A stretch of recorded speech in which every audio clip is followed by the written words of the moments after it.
Hi friends, ఈ వీడియోలో మనం Z పారామీటర్స్ ని in terms of hybrid parameters లో ఎక్స్ప్రెస్ చేద్దాం. సో ఫస్ట్ దానికోసం ఏం చేద్దామంటే Z పారామీటర్ ఈక్వేషన్స్ రాసుకోవాలి.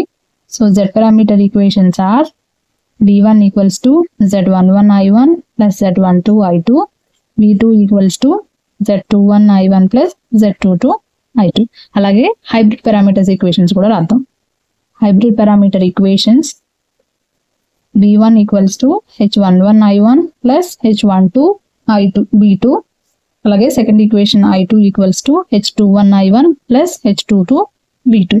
సో ఇప్పుడు మనం ఏం చేస్తున్నాం, Z parameters in terms of hybrid parameters రాసుకున్నాం. అంటే Z పారామీటర్స్ మ్యాట్రిక్స్ ఏదైతే ఉందో వాటి ఎలిమెంట్స్ అన్నిటిని equivalent parameters in terms of H parameters లో ఫైండ్ అవుట్ చేస్తాం. సో ఈ మ్యాట్రిక్స్ మనకి అన్నోన్ మ్యాట్రిక్స్, మనం ఇది ఫైండ్ అవుట్ చేస్తున్నాం. సో ఈ అన్నోన్ మ్యాట్రిక్స్ ఫైండ్ అవుట్ చేయడం కోసం మనం ఏం చేస్తామంటే ఈ హైబ్రిడ్ పారామీటర్ ఈక్వేషన్స్ ని సిమిలర్ గా Z పారామీటర్స్ ఈక్వేషన్స్ లాగా కన్వర్ట్ చేసి కంపేర్ చేస్తాం. ఓకే, సో ఇందులో ఏం చేస్తాం, V1 ఇక్కడ V1 కి ఈక్వేషన్ రాస్తాం. అలాగే సెకండ్ ఈక్వేషన్ వచ్చి Z పారామీటర్ ఈక్వేషన్స్ లో V2 ఉంటే ఇందులో I2 ఉంటుంది. సో దీనికోసం ఏం చేద్దామంటే మనం ఫస్ట్ ఈ సెట్ ఆఫ్ ఈక్వేషన్స్ ని కంపేర్ చేద్దాం. ఏది అది కూడా లెఫ్ట్ హ్యాండ్ సైడ్ కంపేర్ చేయండి. సో ఇక్కడ ఏముంది, ఫస్ట్ ఈక్వేషన్స్ లో లెఫ్ట్ హ్యాండ్ సైడ్ V1 ఉంది. So okay, first leave this equation. Second equation లో V2 ఈక్వల్స్ 2 కి ఈక్వేషన్ రాసాము. అలాగే ఇక్కడ I2 ఉంది.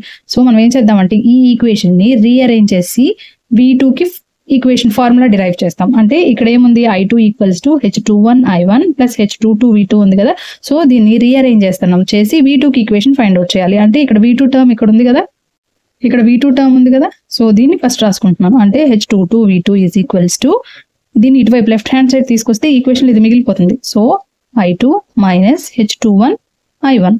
Okay, V2 is equals to I2 by H22 minus H21 by H22 I1. ఎందుకు, ఈ element ని దీని డినామినేటర్ తీసుకొచ్చి సపరేట్ చేసి రాసాము.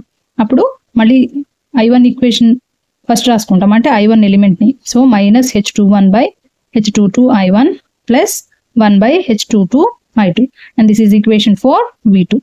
సో ఇప్పుడు ఈ ఈక్వేషన్ ని మన దగ్గర ఉన్న ఈ V2 ఈక్వేషన్ ని రెండింటిని కంపేర్ చేసి చూసుకుంటే కనుక రెండు ఒకేలాగా ఉంటాయి. ఒకేలా ఎలా ఉన్నాయి, V2 is equals to coefficient into I1 plus coefficient into I2.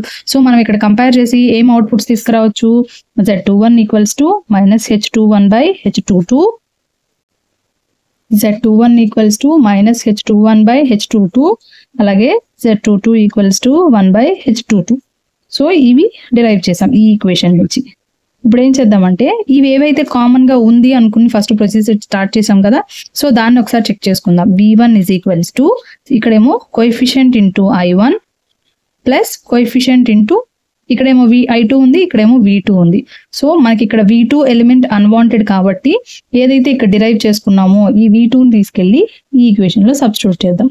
So ఈ ఈక్వేషన్ నేను మళ్ళీ ఇక్కడ రాస్తున్నాను. So V1 is equals to H11 I1 plus H12, ఇప్పుడు V2 ప్లస్ ఏం రాసుకోవాలి, ఈ ఈక్వేషన్ రాసుకోవాలి. So V2 is equals to minus H21 by H22 I1 plus 1 by H22 I2.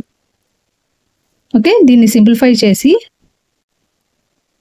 Common elements అన్ని పక్కకు రాసుకుందాం. సో అప్పుడు V1 is equals to H11 I1 plus plus into minus కదా, so అప్పుడు minus అవుతుంది.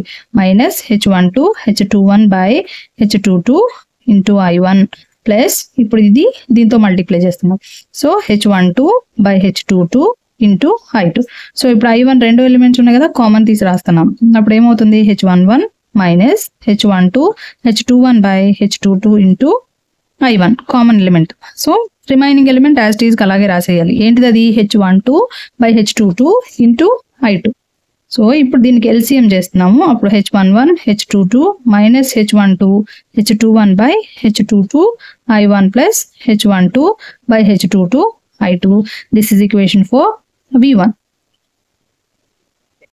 ఇప్పుడు ఈ V1 ఈక్వేషన్ ని ఈ ఫస్ట్ ఈక్వేషన్ ని కంపేర్ చేసి చూసుకుంటే రెండు ఎలా ఉన్నాయి, V1 equals to coefficient into I1 plus coefficient into I2. So ఈ రెండు ఈక్వేషన్స్ సేమ్. సో అప్పుడు కంపేర్ చేసి రాసుకుంటే మనకి ఏమేమి ఎలిమెంట్స్ వస్తాయి, Z11 వస్తుంది, Z12 వస్తుంది. Okay, so Z11 equals to, Z11 plus లో ఏముంది ఇక్కడ, H11 H22 minus H12 H21 by H22. అలాగే Z22 ప్లస్ లో ఏముంది H12 by H22. సో ఇవి రెండు ఎలిమెంట్స్ ఈ ఈక్వేషన్ నుంచి వచ్చాయి. ఫైనల్గా మనం ఏం రాయాలి, Z పారామీటర్స్కి మ్యాట్రిక్స్ రాసాం కదా, దాని ఎలిమెంట్స్ ఫిల్ చేద్దాం. So Z11, Z12, Z21, Z22 is equals to H11, H22 minus H12, H21 by H22. ఇక్కడ ఇది 1 2 ఎలిమెంట్, సారీ ఇది H12 by H22, ఇక్కడ నుంచి రాసుకుంటున్నా H21 by H22, 1 by H22. So now the Z parameters are expressed in terms of hybrid parameters.